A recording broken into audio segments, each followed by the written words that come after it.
Hi, I'm Don Simmons, and today I want to talk about shipwrecked wine. When divers discovered a 19th century shipwreck off the coast of Sweden, they didn't find gold or treasure, they found joy bottled up.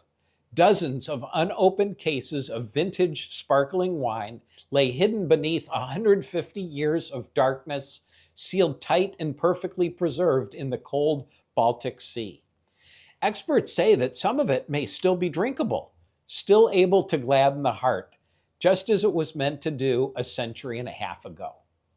That image makes me think of Psalm 104, verse 15, which tells us that God gives wine to gladden the heart of man. The God who formed mountains and measured the seas also designed flavor, laughter, and celebration. He didn't just make life functional, He made it beautiful. The same God who gives breath and bread also gives joy. And then there's the story of Jesus at the wedding in Cana. When the hosts ran out of wine, Jesus didn't scold them for poor planning. He turned ordinary water into an extraordinary feast. Not just a little, but a lot. 120 to 180 gallons of it. That's nearly 900 bottles of fine wine created not at the start of the wedding, but the end of the celebration. A God who does that, who saves the best for last, reveals His generous heart. But here's the question for us. If that is what God is like, then how should we live? Too often we hoard what we've been given, our money, our time, even our affection, like there's not enough to go around. Yet we serve a God of abundance, not scarcity. A God who doesn't ration grace, but pours it freely. A God who fills the jars to the brim.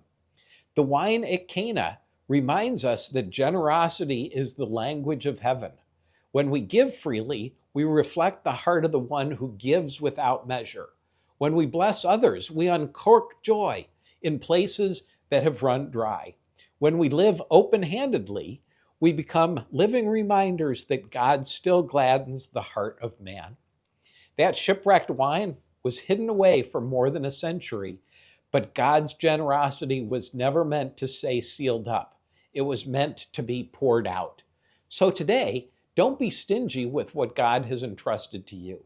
Invest generously, give freely, love lavishly, bring joy to others the way the Heavenly Father delights to bring joy to you.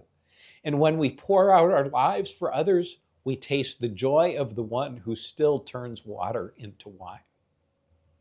I hope you enjoyed this video. If you did, pass it along to a friend and don't forget to click like and subscribe.